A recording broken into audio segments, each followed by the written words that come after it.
Welcome to lecture 21 on Riemannian symmetric space. Okay, so recall in the previous lecture we have proved this proposition that M be a Riemannian manifold and so that Im acts transitively on M. That P belongs to M, we saw that there exists SP belongs to Im with SPP is equal to P and DSPP is equal to minus identity. Then actually M is a Riemannian symmetric space. So if the isometric group acts transitively on the space M and we are able to show a geodesic inversion at a given point P, then really M is a symmetric space. Okay. This proposition will be handy later actually. So this is a very important proposition and that will be very useful. Okay, so now wasn't it the definition, Una? This was the definition, right? No, this is not definition. For a single point P, there is a geodesic inversion. Okay. So look at the statement. Let P. Okay, for given point P, there is a geodesic inversion. Then it says that for every point P, I am able to find geodesic inversion. Oh, okay. This you are assuming one point and this acts transitively. Okay. Yeah. So now today, and this will be very important proposition. We will see later. Actually, see the thing is one. So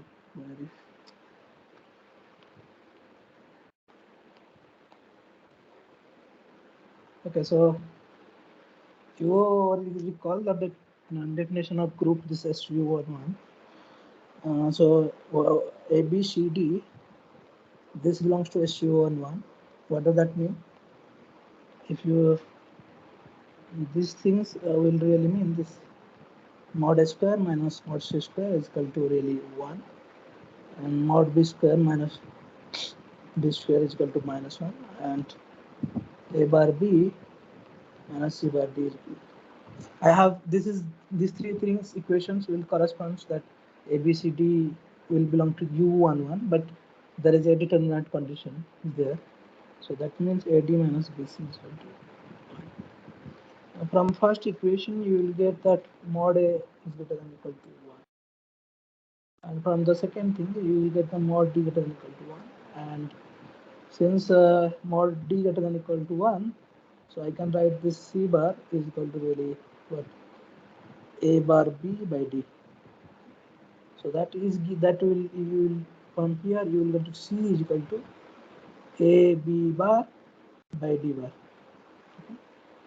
So now I will put that C value of C in this last equation. So last equation you will get that what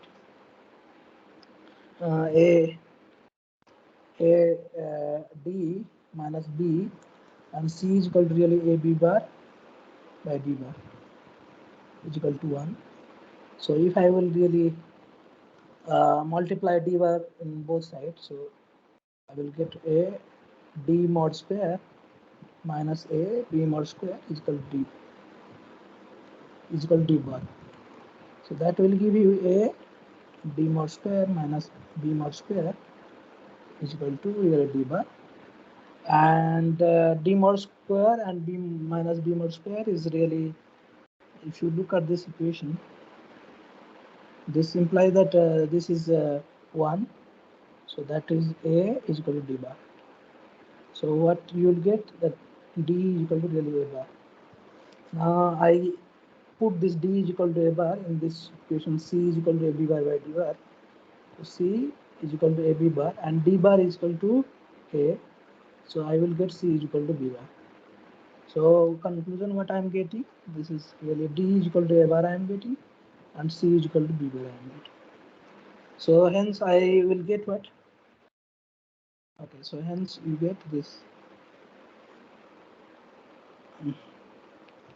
Hence we get this SU11 is equal to really this group A, B, B bar, A bar. So that mod A square minus mod B square is equal to 1, and this A, B will not to C. Now this group SU11 actually this Okay, so SUN1 it acts on unit disk. Unit disk is D. This is really Z belongs to C. So that mod Z less than 1 via this Mobius transformation.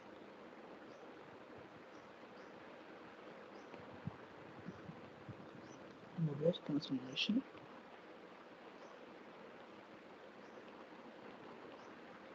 So you have this thing that A, B, C, D dot Z is equal to A Z plus B plus C Z plus 2.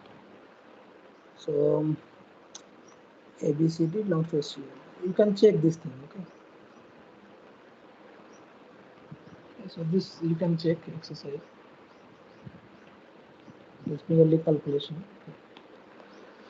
So and this action is also transitive, and this is not difficult to see because if you look at this, there is a map like phi alpha z is equal to really z minus alpha phi 1 minus alpha 1 z. This map you have, I'm sure all of you have must have seen while proving this first lemma. Okay. So this phi alpha z is something like this thing. From here you can construct an SU11 element. For that, first observe that I alpha is 0. So let A alpha really what is 1 minus alpha is minus alpha bar 1. So this almost like looks like A B B bar A bar, but there is a determinant may not be 1. So you can divide this by 1 minus square root of model 1 minus model square. This is really, let us see.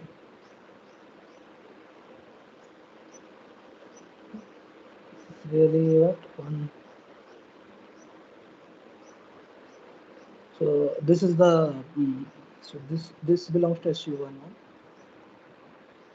and this A alpha dot Z is equal to really phi alpha.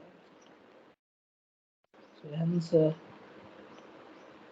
alpha dot alpha is equal to 0. That means the group action is 20.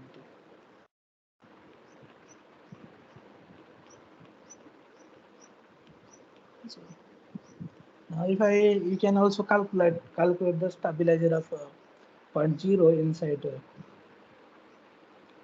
So stabilizer of 0 inside this SU11. So you can see that this is really e to the power I theta, 0 e to the power minus I theta. So the theta belongs to R, and this is really homeomorphic SO2. So hence you will get this thing. SU11 mod SO2. This is really, you can identify with D, and this is actually homeomorphism. Oh, this is more than homeomorphism, this is diffeomorphism.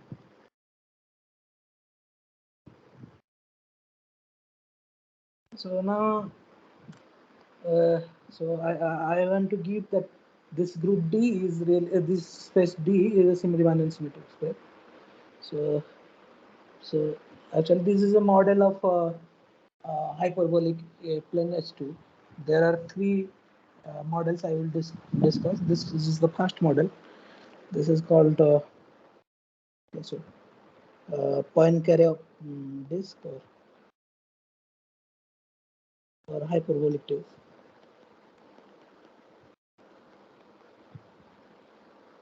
This and this is called the disk model. Okay, so what you do, you take D. This is a manifold because it is a open subset of C, and you really equip this thing dx square. This is the Riemannian map. 1 minus x square minus y square square is a Riemannian manifold. You can check that.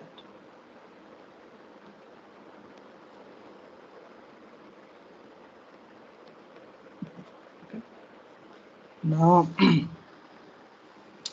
let define this S0Z is equal to really minus of Z. Then say that S0 belongs to ID.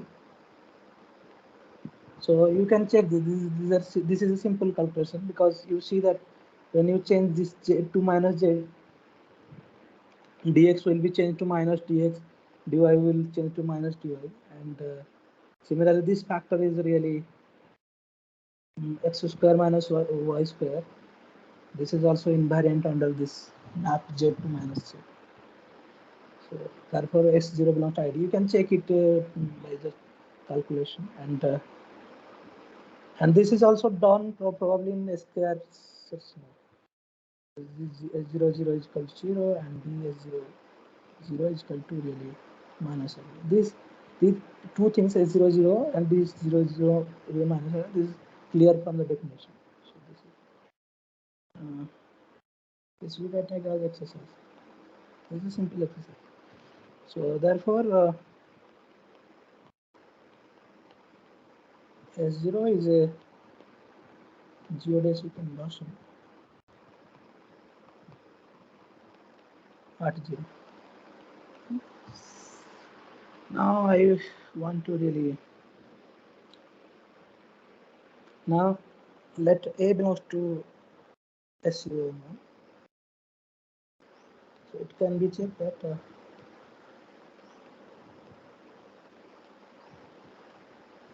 this map Z going to A dot Z. So if you have studied in your complex analysis, you have studied that this is really an automorphism of D. This map Z going to A dot Z. And these are in some sense these are all the automorphism of D. Means that is D to D holomorphic and inverse. And it is bijective and it inverse is also holomorphic. But in this case, you will say that this belongs to really isometry of D. This belongs to. So that means since this SU11 acts transitively on D, so this implies an isometry of D and acts transitively on D.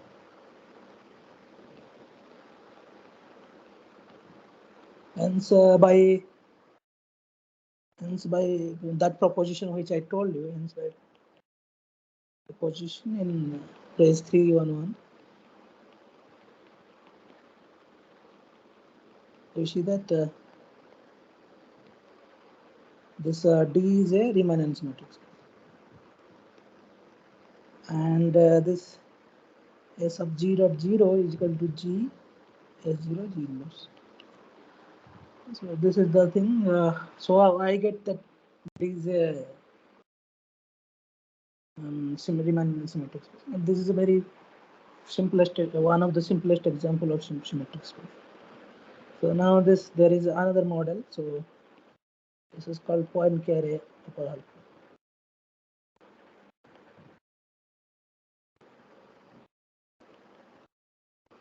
Okay, so this is called upper half plane model.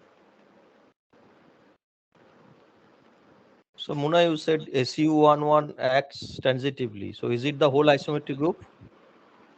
I said no. There is some Z mod Z going to Z bar is also there. The reflection. So So if I say orientation preserving isometry, so is the SU11 is the you have to orientation? say this PSU11, because this thing really see if you multiply this, so A B, say B bar A bar, right? If you multiply this simply minus I identity, that is also a means that will give the same map, right, as a Mobius transformation. So therefore you have to really say this PSU11. So PSU11 is the orientation preserving isometry. Yes. You can also say that connected component of isometric group is really PSU11. Okay. So that I may come to later, but that is a good question. So point array upper half plane. This is upper half plane model. So Actually, one thing I should really make you clear that see, the thing is, in the disk picture, actually one can ask this question that if you look at the disk thing, why I just straight away written this thing S0 Z is equal to minus Z is the isometric. Okay, so what is the reason that I am really this is the candidate for this um, geodesic inversion at the point zero. The reason is, if you, as I said, that if you look that model, this model, if you look at the geodesics passing through zero, then this will be the straight line. Okay, this is the diameters also. Okay, this will be the diameters. Okay. Now, if you look at same points, same thing. Actually, what is the geodesic spheres in this case? So geodesic sphere is the analog of sphere, usual sphere in matrix. So this will be my sphere. Okay. So S0 has to be geodesic inversion. So therefore, it should definitely okay. So it should definitely take this point to this point, and this point to this point, and this is what S0 is doing. S0 Z is equal to minus Z. So these are this is the reason actually I am taking this point carry upper half plane model. I am not wrong. So you take this H. Really, Z belongs to C. This is really imaginary part of Z is less greater than 0. Now this is a, if you equate this H is to dx square plus dy square by y square. This is a Riemannian manifold.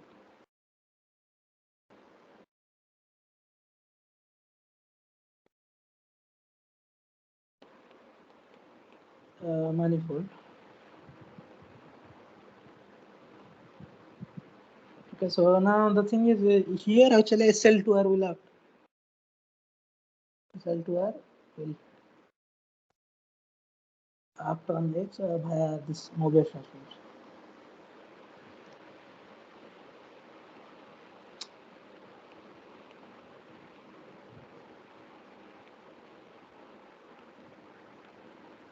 transformation. And this action is also transitive because this action is transitive because you can take like this X. Okay, so this is really, let us say root I X by root I, and this is 0 on this dot I is equal. You can check that this is X plus I. So hence this action is transitive. Okay.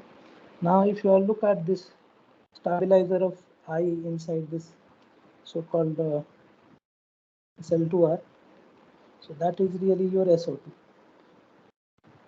So hence you get that what SL2R mod. Muna, can we just go back a little in the previous page? So yeah, this is a metric. Then what are you saying? SL2R acts on each other via Mobius transformation. Z going to Z plus. and now you're showing that this action is transitive. Hmm. And what is this X, Y, root X X? X plus okay, so X plus y belongs to H, any element of H, upper half plane. So if you consider this matrix root y, X by root y, and 1 plus 1 by root y dot I, then that will give you X plus IY. Means any point can be if you act some element in I, you can reach any point. Okay. So And this matrix belongs to SL2R? Oh, okay. Yeah. Sorry. Okay. This happens. SL2R mod SO2 is really is your upper half plane, right? So now what I'm saying, okay, so similarly you define this Sij, this is really minus 1 by j. Okay, so check that This SI belongs to isometry of H, and this SI0 is really SI is not 0. Sorry, this is I. So I is equal to I, and DSI I is equal to really minus identity. So this you can take an exercise, and so this if A belongs to SL2R, this is really this map Z going to AZ dot Z. This map really belongs to isometry of H. Now as SL2R acts transitively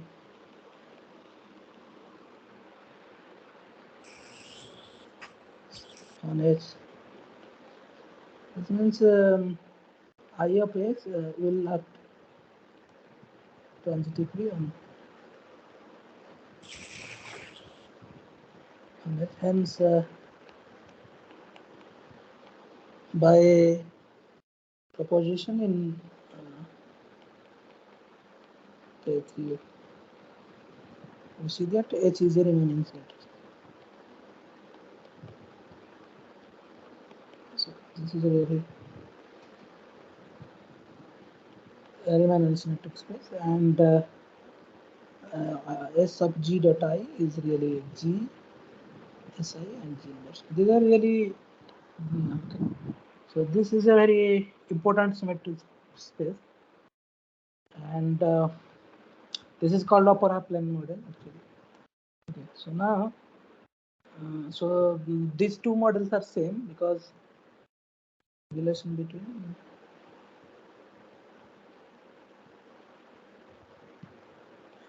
this upper half plane this model and this upper half plane model.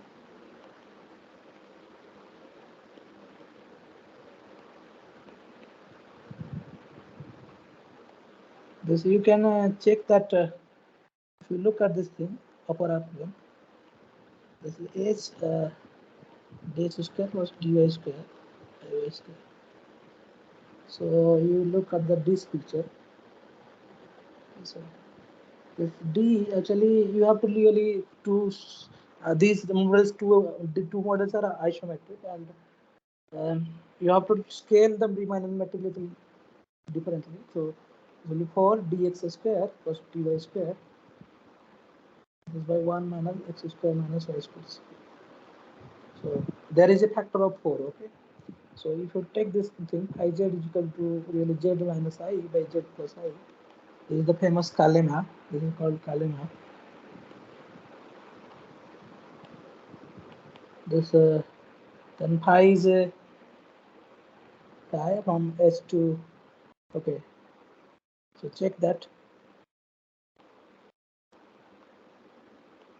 phi is an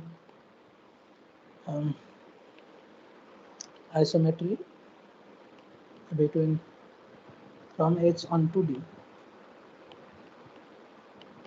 This is the now there is another thing called H2. H2 is the called hyperboloid models.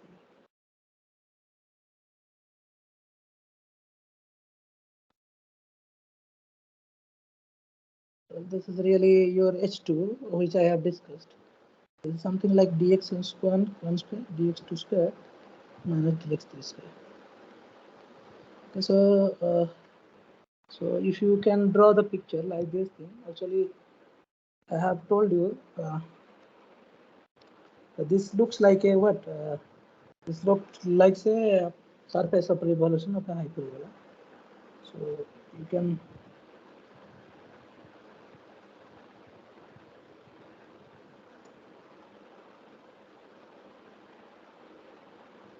so if you rotate this hyperbola, then you get this picture of H2. Okay. Now you can imagine this upper thing, this x3 axis as a z axis, and this x1 x2 is really your x right time.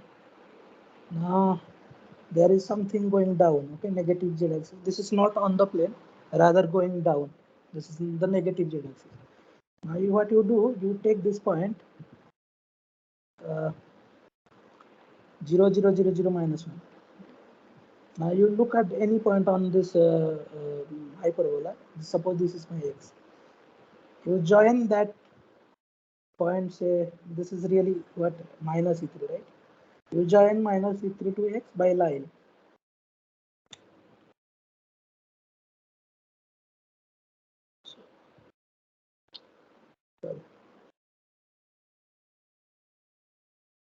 Okay.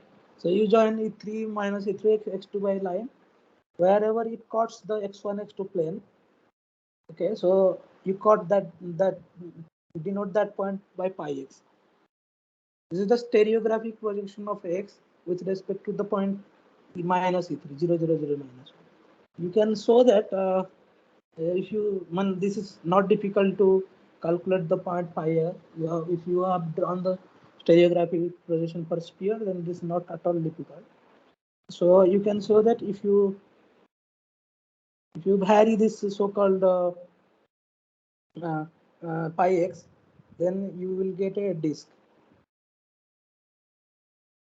You will get this pi x will lie inside a disk here in the x1 x2 plane. Okay. So this gives a relation between hyperboloid model and so-called ball model. So if you look at this thing, so let pi from where this really h2 to this thing actually d, okay, be the stereographic projection. Stereo what?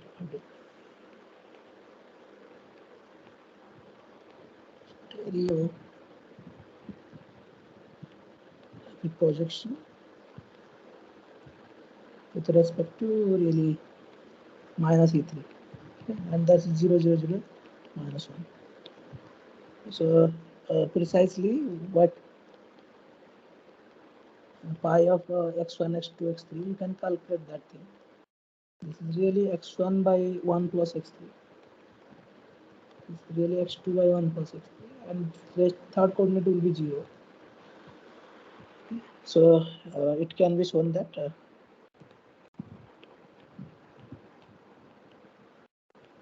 this pi is an isometry from H onto D.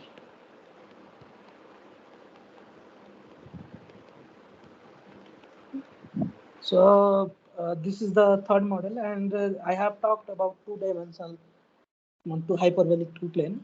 You can really clearly see that there is something called analogous to this thing in these three cases. We have something called ball model and upper half plane model and this hyperbolic model in n-dimensional cases also. So similarly there are relation between those two models. These three models are really isometric to each other, and there is also more models other than these three. For instance, Klein model is there. So okay, so we will come back to this thing, but it as I said that this is a very illuminating example of Riemannian symmetric space uh, or Riemannian manifold itself. There is one should know a lot of thing about these three things in great detail. But since I have not really time, then I will skip this thing. You can read Escar's notes, and but I will come back to this thing only two cases probably. Okay. So now I will give some basics of Lie theory. So let okay, so let M be a smooth manifold. So basics of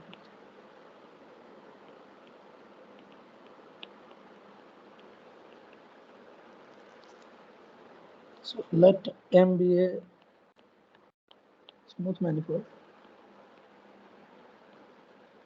and this F will be the C infinitive n. This is the set of all smooth functions on M to R. And this is a algebra. Recall a vector field X on M really is a derivation of this algebra.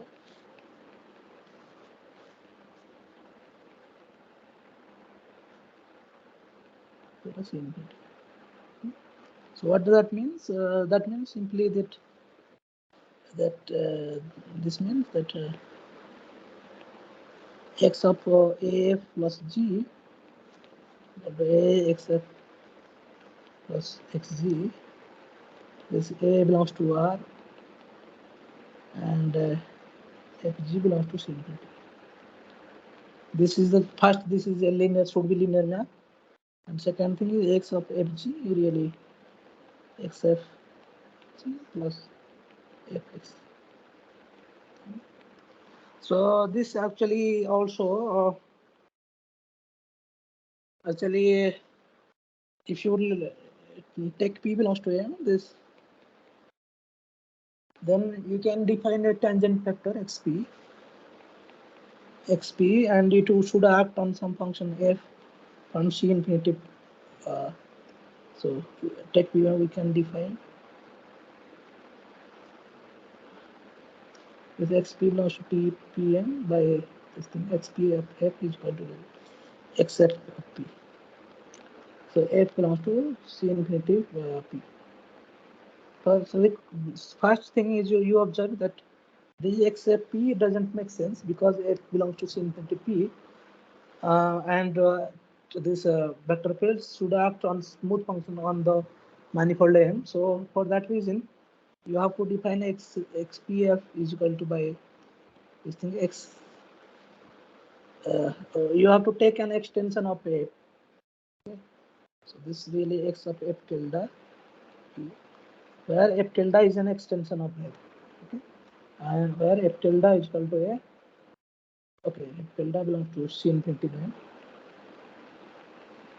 and f tilde is equal to a in a neighborhood of p. Okay.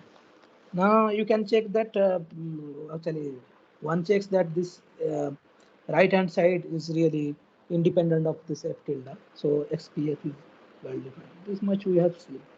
So if I am allowed to use some language of so-called differential geometry, then people say that vector fields are nothing but this really sections of the tangent bundle, and that language is very useful. Okay, so that means if x is a vector field, for each point p, it chooses a tangent vector xp belongs to pm, and this choice is done in a smooth way. That's all. Okay? So what I'm saying, x is a vector field. That means it chooses a tangent vector at each point p, and that choice, that choosing happens in a smooth way. So this much we have seen. Mona, what do you mean by C infinity P here? So infinity p means f is just smooth around a neighborhood of p. Okay, fine. So is it Asista or? Yes, fine. Thanks. So f belongs to C infinity p. This means f is just smooth around a neighborhood of p. But for definition of vector field, you need this f tilde to be a smooth function on n. So what you do, you take this f and you can extend it to a smooth function on the whole manifold n, and then you apply x. So this much we have seen. So now definition. So let x belongs to D1M, x is a vector field on M, and y belongs to D1M. Let phi from x to y be a, phi from M to N be a smooth one.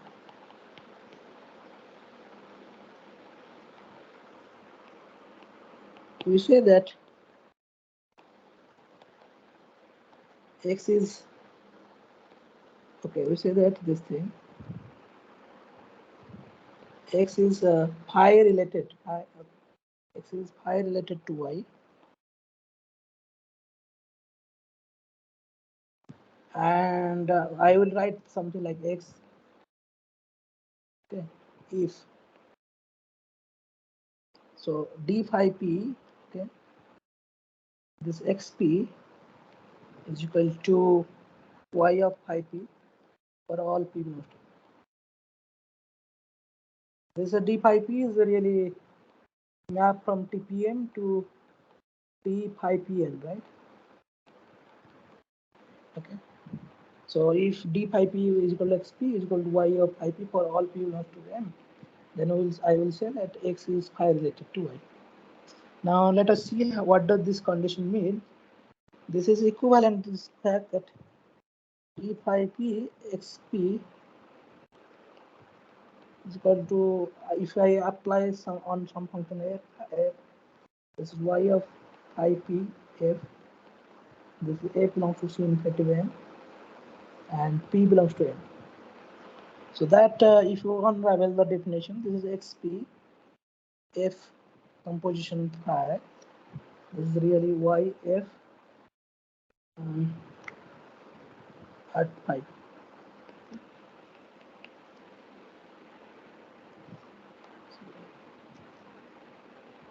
Yeah. So this is really x of f composition phi p. This is really yf composition phi p. This happens for all p belongs to m and f belongs to c infinity n. So this I can write this thing. I can free this variable p. I can write this x f composition phi is equal to yf composition phi for all f belongs to c. Okay. So conclusion. So let us write it first.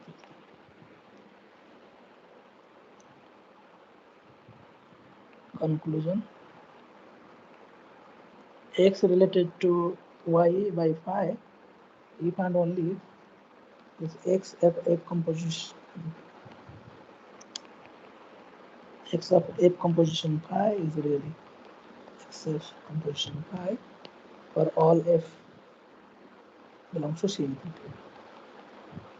Yeah, this is you call this is star. This is my star. So have you used the notation that push forward d phi lower star? Actually, I have used that. I have shared that, but Yeah, then in this it is simply y is just yeah, simply the push forward of x. I am coming to that. Okay.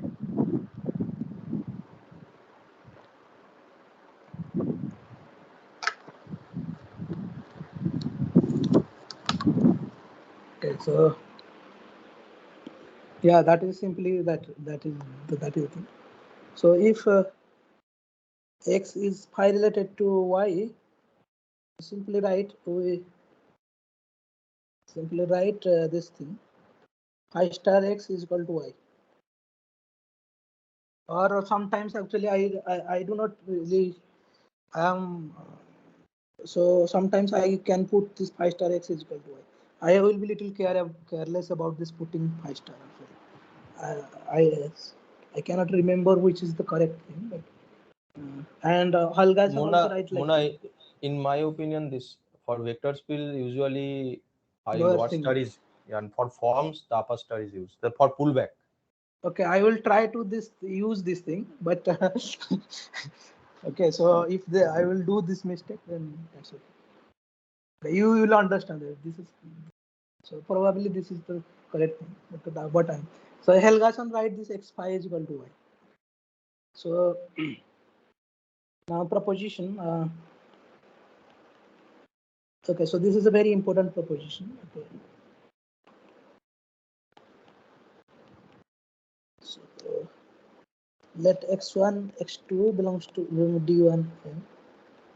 This x1, x2 is a vector field on n. Y1, y2 belongs to d1 n. Suppose this x1 is phi related to x2. Sorry, y1, and this x2 is really phi related to y2. Then this x1, x2 is phi related to this y1, y2. So you can prove this thing using that this star where this is this star actually. This is a very easy thing. And look at this statement carefully. Let x1, x2 belongs to d1n, y1, y2 belongs to d1n. Suppose x1 is pi related to y1 and x2 is pi related to y2. Then leave bracket of x1, x2 is really pi related to y1, y2. So proof, I am leaving that exercise. So exercise and use that hint, actually use the star of previous proof. Now, so now let us say pi m to n be a smooth map. Be a smooth map and assume that it is on 2 and 1 1 1 and 1 2. Now what you do, so you take this thing that that x belongs to d1n. So you define a vector field y phi p. Define this y phi p is equal to d phi p xp. So this is a check that this is y is a vector field in n, and by definition this is really x is phi related to y. This is by definition because just this is simply, you will use this language push forward map. This is y is simply push forward of phi. Okay, so now okay, so another thing. So let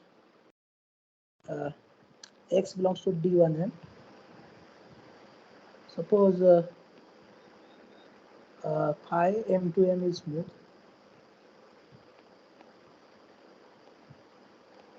And this and what and x is phi related to x.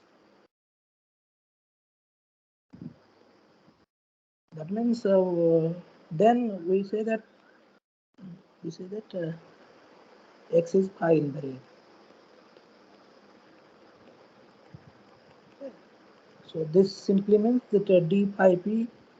This means d phi p xp is really x phi p.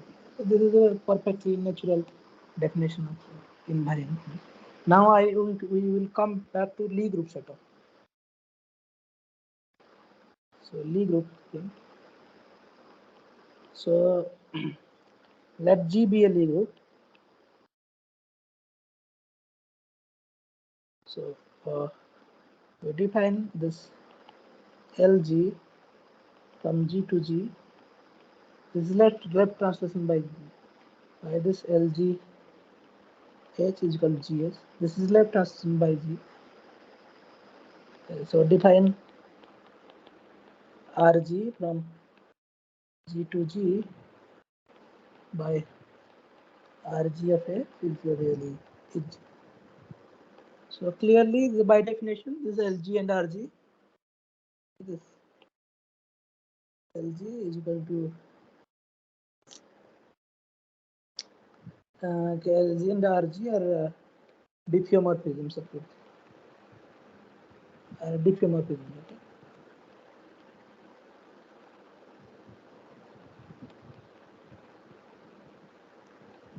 Okay. So a vector field x belongs to d1n is called left invariant. It's called first. Let us write. So left invariant. If x is really LG related to LG for every G belongs to G. The second thing is really right invariant.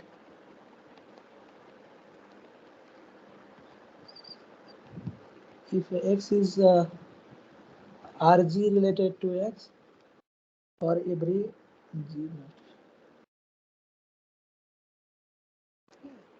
Now suppose So in the definition, you need that one on one to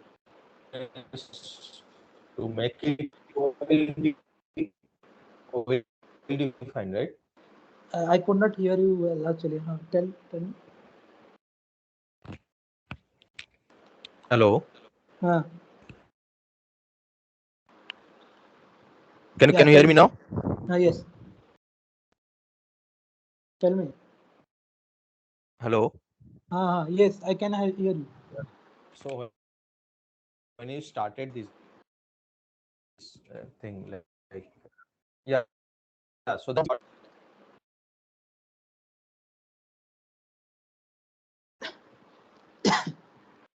Hello. Pritam, are you able to hear me? yes. No, Munada, his voice is not clear. So are you asking this question that why I am taking this I can hear you, size but of you? I cannot hear you. You are asking I that don't know why I am taking this one and on two. what is happening. Yeah. Hello. Manoj, I will ask you. I answer your question little later then.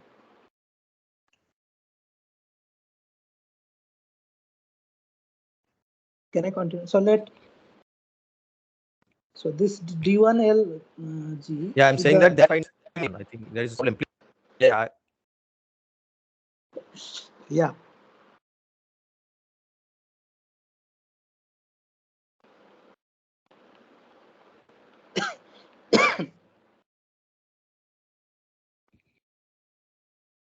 So the D1LG with a set of left invariant vector fields on G. Okay. So let really X belongs to D1LG. L stands for left invariant. Okay. So that means by definition this DLG of XS is equal to X of GH. Okay. So what you do that this happens for all G. X belongs to G. Okay. Now if you put this, put H is equal to E. So what I will get? This implies you will get this DLG E of XE is equal to XG. Now that means this vector field XG X really completely determined by this value of its value at the point identity. So this means if you define this theta, this means this implies this shows that this theta from this D1LG to really TEZ, okay, which takes this theta x to XE, is a 1-1 linear map. Okay, is a 1-to-1 linear map. Okay, so this is the thing. Now, conversely,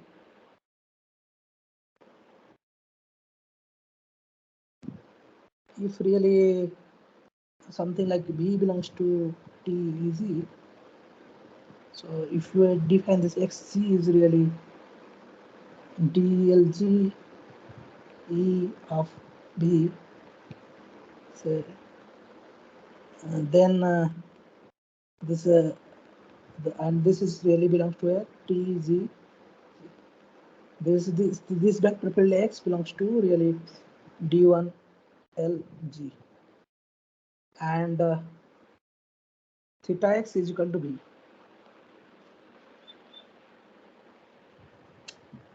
Theta X is equal to B. So hence we get that theta this D1LG to this TEG is a linear isomorphism.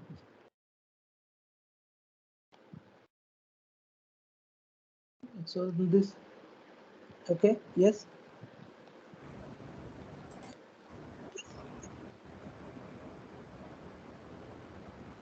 This is linear isomorphism. So I can identify all the set of tangent vectors at the point identity with left invariant vector pair.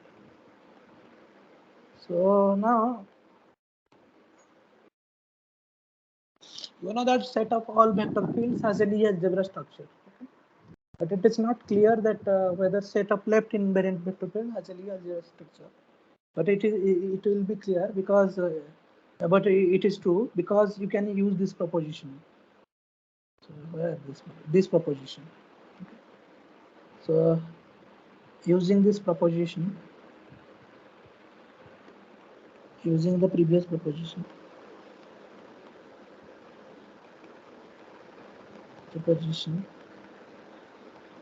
one sees, one can see that this x, if x belongs to, if x belongs to this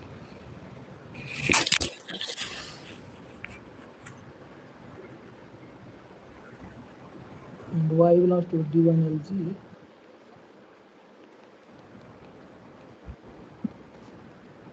this implies x belongs to d1 lg. This implies this set of all left invariant vector fields. This is actually Manojda. I think somebody has to really mute. Yes. Actually, I think somebody has to mute.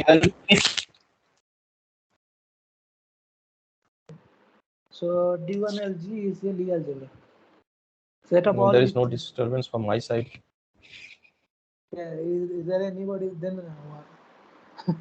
Somebody else. It is not you actually. You are not just attending the lecture. Okay. So D1 LG is a Lie algebra. Okay. Now using that thing, since D1 LG is a Lie algebra, I can give a Lie algebra structure on TEZ. So let YZ belongs to TEZ. Okay. Let y tilde and z tilde be the corresponding light invariant vector fields.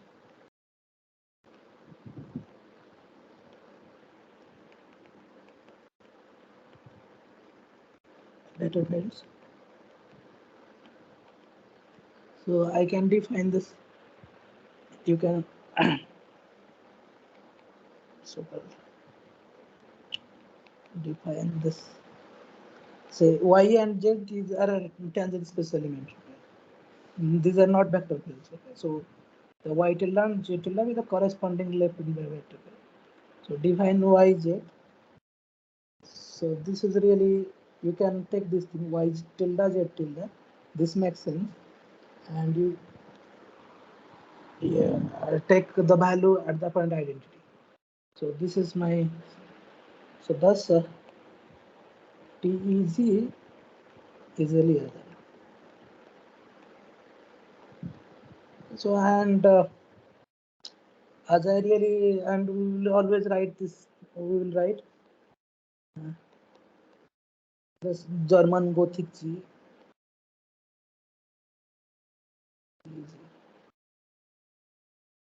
We write G is equal to TEZ.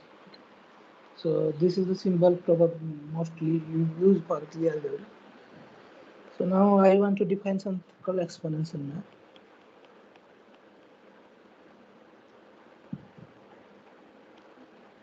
So let x belongs to G. Okay, let G be, so let G be a Lie group.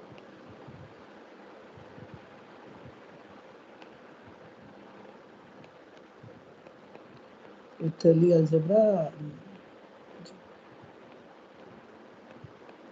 and G is equal to really to what? T. So let x belongs to G, okay, and x tilde be the corresponding left invariant vector field.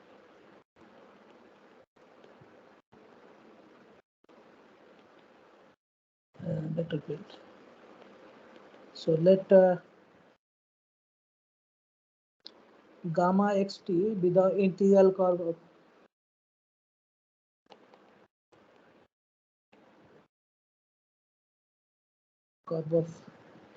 x passing through identity, passing through.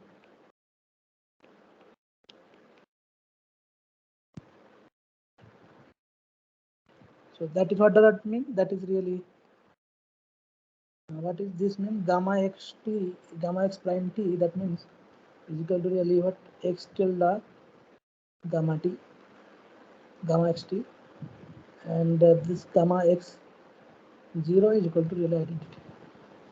This means.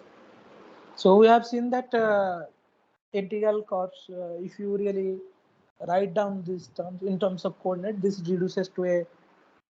If you write down this equation in terms of coordinate vector fields, then that becomes a differential equation, and there is a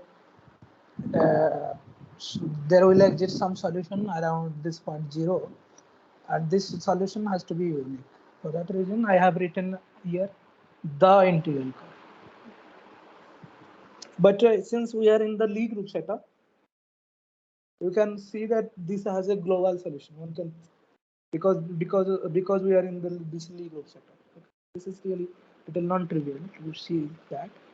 So, but this is true what I'm saying. So one can show that. So domain of gamma xt is really gamma x is really whole R. Now since one belongs to domain of gamma x, we define this is different definition. This is exponential of x. This is different from Riemannian exponential. This is really gamma x1. This is different from Riemannian exponential. So let us write here group exponential. Mona, you are taking connected Lie group? No, I am not taking now connected Lie group. Now it is not needed, but later we will see that connectedness is in the very important.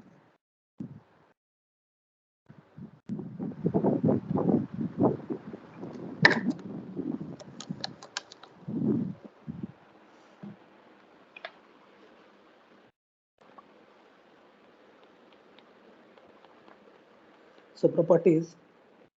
So first property is really. So let us write this way. This exponential map from this Lie group to Lie algebra to Lie group is a smooth map,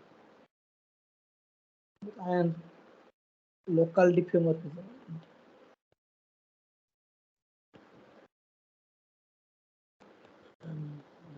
At 0. So, and exponential of 0 is really, you can see that exponential of 0 is what? This is gamma x 0. Gamma x 0, this is the initial condition, this is E. Gamma x 0 is equal. So, exponential map is a local diffeomorphism at 0 belongs to G. That will map to a neighborhood of identity inside G. Okay, so now here this is exponential of Tx into exponential of Sa. This is real exponential of T plus Sx. This third property, if this Lie bracket of xy is equal to 0, then exponential of x into exponential of y is exponential of what x plus 1. This is the same. Usually, these are usually the same properties with this matrix, so-called matrix exponential. Okay, so now I have a definition.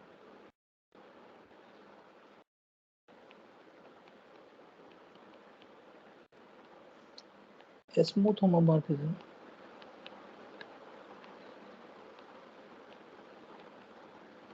of gamma from R to G is called a local one parameter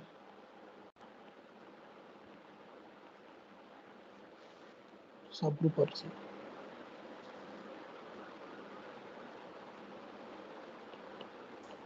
Hello, Manada. Yes. Means why you are saying that why this exponential map is different from the Riemannian case? Means it's that time you have also defined in terms of geodesic, right? For a small Yeah. vector, you said that one is belongs to and then. See, the thing is really exponential of map. Okay.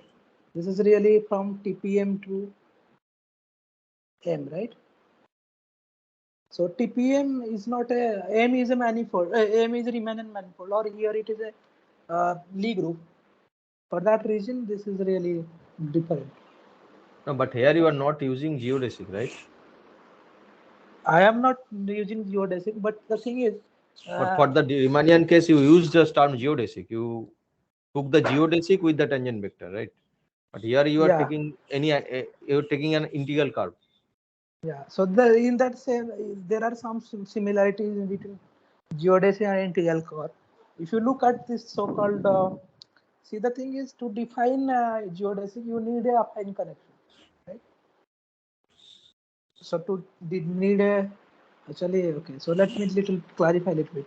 So to define geodesic, you need a affine But connection. what are you just a second? What are you saying in this that exponential p from TPM to m? What are you saying? I told you that this since these are similar different objects, like M is here M Riemannian manifold. There is a hand in this set of G is a Lie group. So then these are different things, right? These are simply different things. One of the main difference what I can say is that it is defined globally. Like you can define on the whole. Yeah, that is all. That is also a main difference. But there is something actually. If you look at this Helgason's book, actually, okay. So he defines geodesic and the definition of geodesics and this so-called exponents, this integral curve are in a sense same. Actually. If you look at this Helgason's way. Actually. So what I'm saying that if you really look at a connection, so if I can get a connection, then you can really define so-called geodesic. Okay. So we do not need that it is a Levi-Civita connection, or we don't want that. So actually, Helgasian actually defines some left invariant connection on this so-called the Lie group. Then actually, whatever geodesic he is getting, he is calling that an integral curve. Okay, so that is a different way. But the thing is, since these are, it is a very simple thing is these are different objects. So these are one should not expect that they are same actually. But there are certain cases where we will see that these are same actually. For instance, if the Lie group G has a biinvariant Riemannian matrix, then these are really the same. Geodesics are really integral curves. So here you are just taking the integral curve of that global integral curve of that left Riemannian vector field, right? Yes, yes, yes. So Jaydeep, is it clear? Okay, fine, Manada. Or you have something query? Still not clear. No, means you are that time you defined differently, and it's now for Lie group we are only defining. That's it. That's why it made global.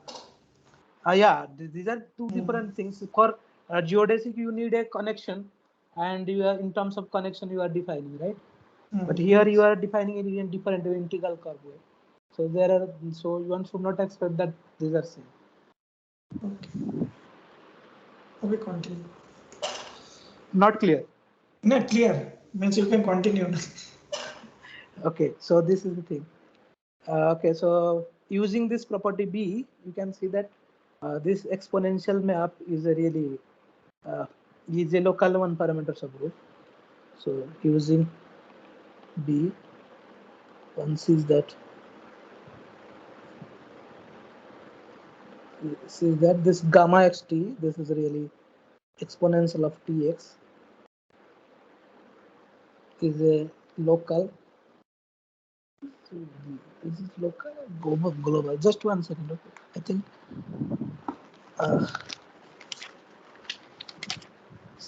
just 1 second. It's called, okay, so this is not local actually. Sorry, this is just called a one parameter subgroup. It is not called local.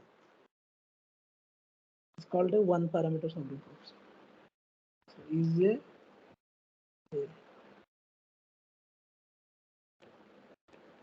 one parameter subgroup.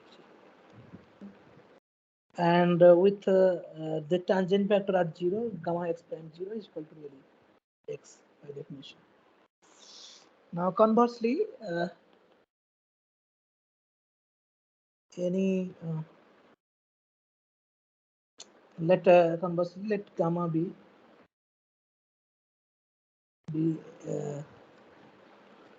gamma from R to G be any one parameter subgroups.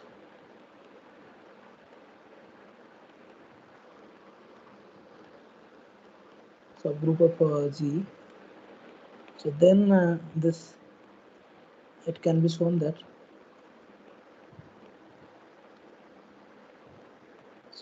this gamma t is equal to really exponential of Ts with x is equal to real gamma prime g.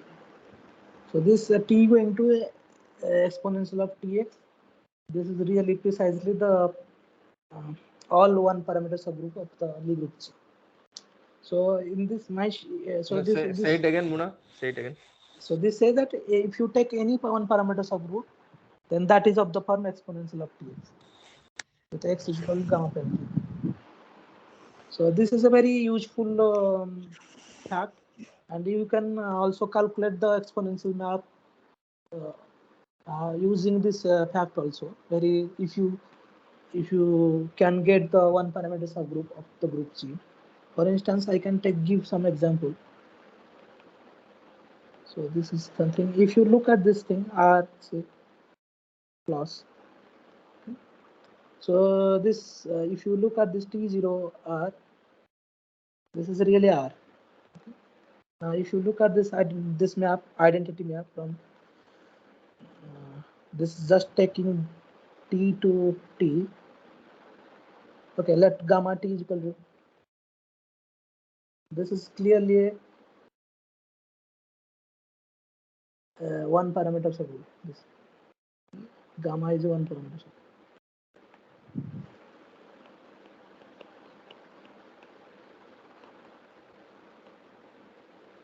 Okay, so this is really what you take this therefore exponential of t in this thing is really t. So people actually usually ask this question in interview, that they will say that what is the exponential map of R plus. Then if you will say that it is e to the power t, then your answer is wrong. In this case, this is exponential of t is equal to t. Now if you take this same thing like R star and you look at this multiplier star with respect to this multiplication, then T1 R, this identity is 1, this is really R, and this the gamma t is equal to really e to the power t, then gamma is a one parameter subgroup here.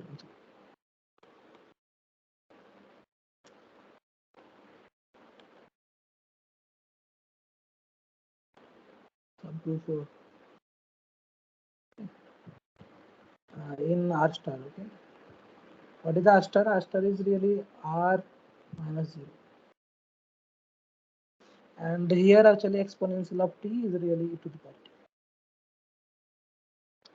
Now third, let G subset of GLNC is a matrix Lie group. That means this is a closed subgroup. So this is really what you do. So that means this G and this is really T is E. This is subset of something like MNC. So now let X belongs to G. So X belongs to G. This is a real matrix thing. And if you look at this gamma T is really e to the power Tx. This is by definition. Actually, we have defined this Lie algebra in this setup. This belongs to G, and this is a really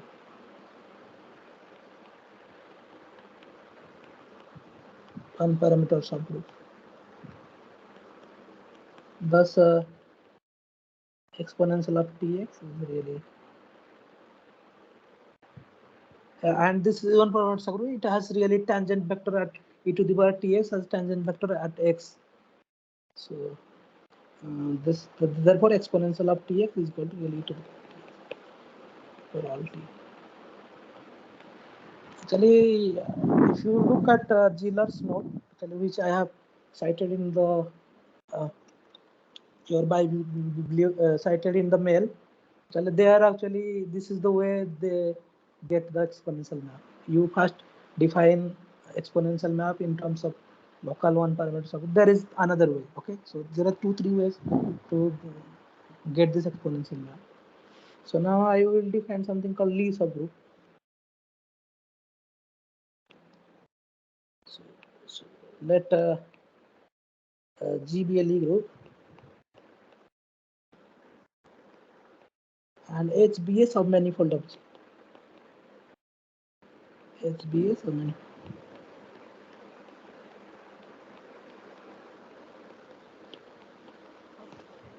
So H is called a Lie subgroup of G.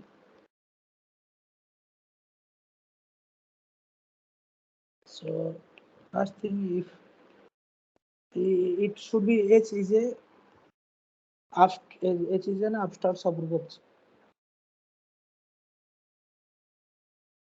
This is a, so second thing is really H is a topological group. If this is a submanifold, we should not really, that means H may not have the necessarily the subspace topology of G, and so H has its own topology. In that topology, H is a topological group, but we are just demanding that H be a submanifold of G and H is an abstract subgroup G. Then you can show that, then so one can show that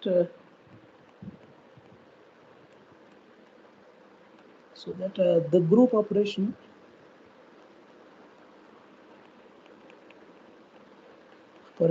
on H are smooth. Okay, so thus H is a Lie group.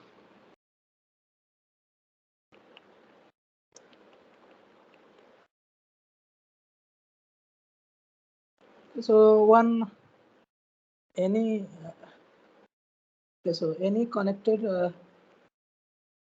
subgroup of G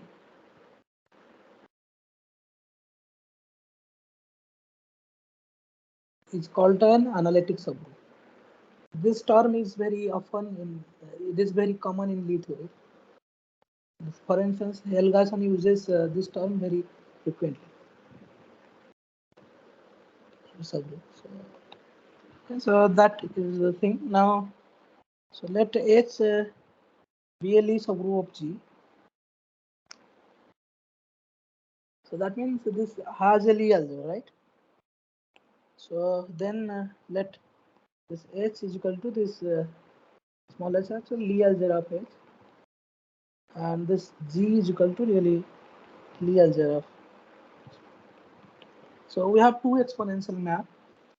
So let exponential map from A, this is really one will map from H to really H, and another will map from C to, this is really G to G with the corresponding exponential.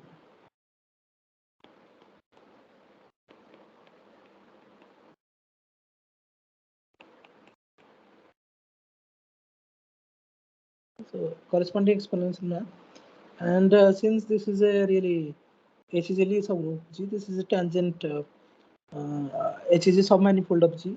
That means tangent space of H at identity is really contained inside it. Tangent space of G inside identity. This implies H is really subset of G. So one can show that this exponential map restricted to h is these are same in case of for x belongs to h. These are really same. Okay, and g is equal to h is equal to s is equal to really x belongs to g, so that it will exponential of dx belongs to h for every polar all belongs to h. This is a thing that exponential are the same. Now I just wanted to state an important theorem. So let G be a Lie group. Okay.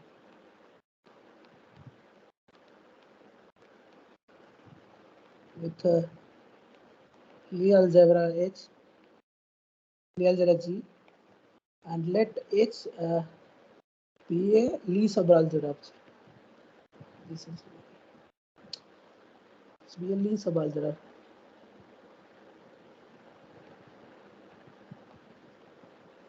Then there exists a unique connected. Here a connectedness is important. Connected Lie subgroup H of G with, so that okay, with, so Lie algebra of H is equal to H. So this proof you can see Helgason, okay, and this is a very important result. So we will use this results later. So now I have this. I have told you that there is something called Cartan's theorem. This theorem actually I have told you, but let us write this theorem due to this Cartan. So let H be a closed subgroup G. Then H has a unique smooth structure.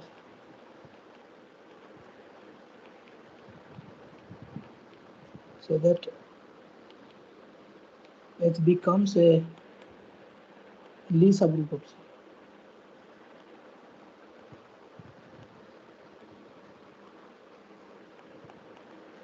So proof you can see Helgason. So in this case, H has the subspace topology, right? Is in this case is also. So in this case also. Now,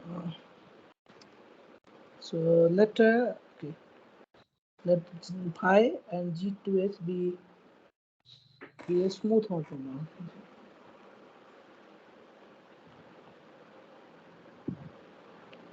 So I will put d phi is equal to really d phi e.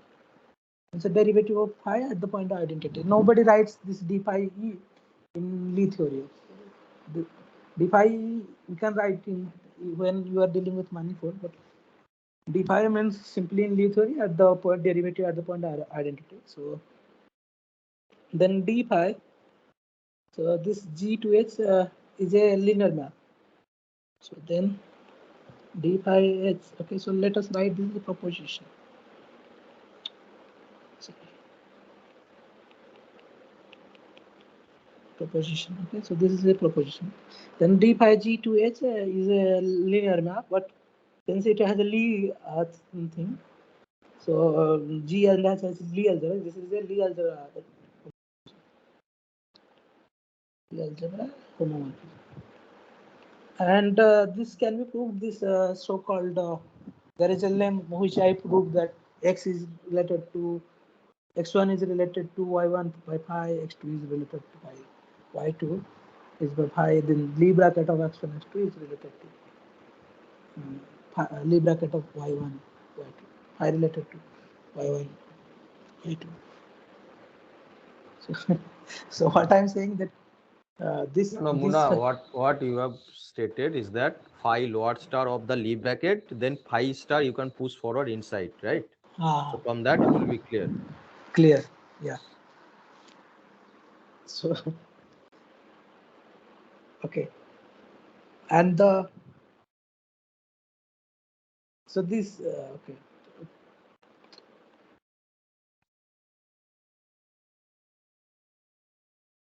And the following diagram is commutative. Okay, so this actually what I'm saying. Actually, I blabbered something. What is that? Okay.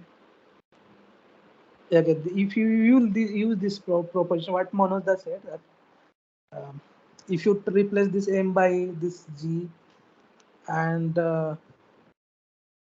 then this phi, then this proposition will say that d phi is a Lie algebra homomorphism. This proposition you can use it.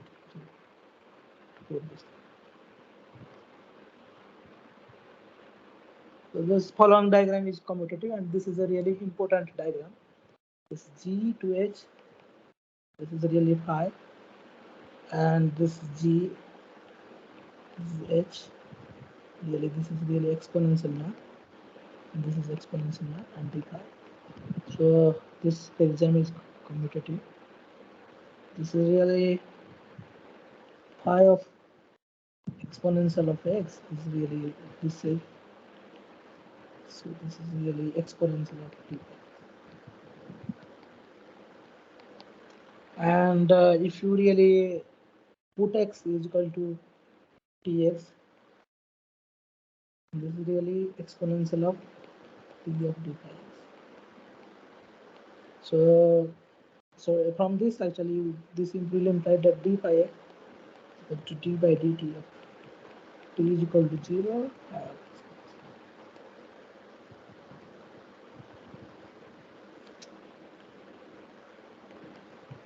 So this is the thing, and there is something called adjoint representation. So maybe I can take 2, 3, 4, 5 minutes more, something, so that we can start a new thing tomorrow. So will I take 5 minutes more? This Pritam?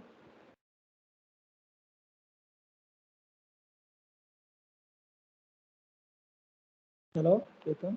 Why do you always ask Pitam? Because he's the organizer. Because he will not say no, right? Okay, I am asking you. Are you saying no?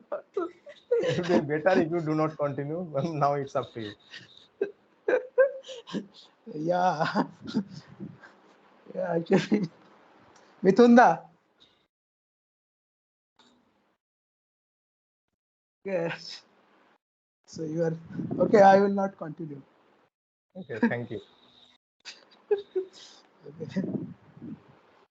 So is there any question? Anway or Tapu? Something like. No question from me. It's fine. Tapendo, Riju, is there any question? Or Jadit? No, I have no question. Okay. No, brother. So what is your plan for the next lecture? To next lecture, I will prove that this an important example that compact Lie groups are Riemannian symmetric spaces. And after that, I will first define something called adjoint representation, and I will show that compact Lie group has a really bi-invariant Riemannian matrix. Then that will give that that a Riemannian manifold, if it has a bi-invariant matrix, then it is a symmetric space. Okay. So I will compute that example because that is complete that example, but because that is an important example. After that, I will go to something called transvection. Then we will go to the Riemannian symmetric pair. Slowly, we will move towards the Lie theoretic characterization of Riemannian symmetric. Okay. So Thank you. Okay. Thanks.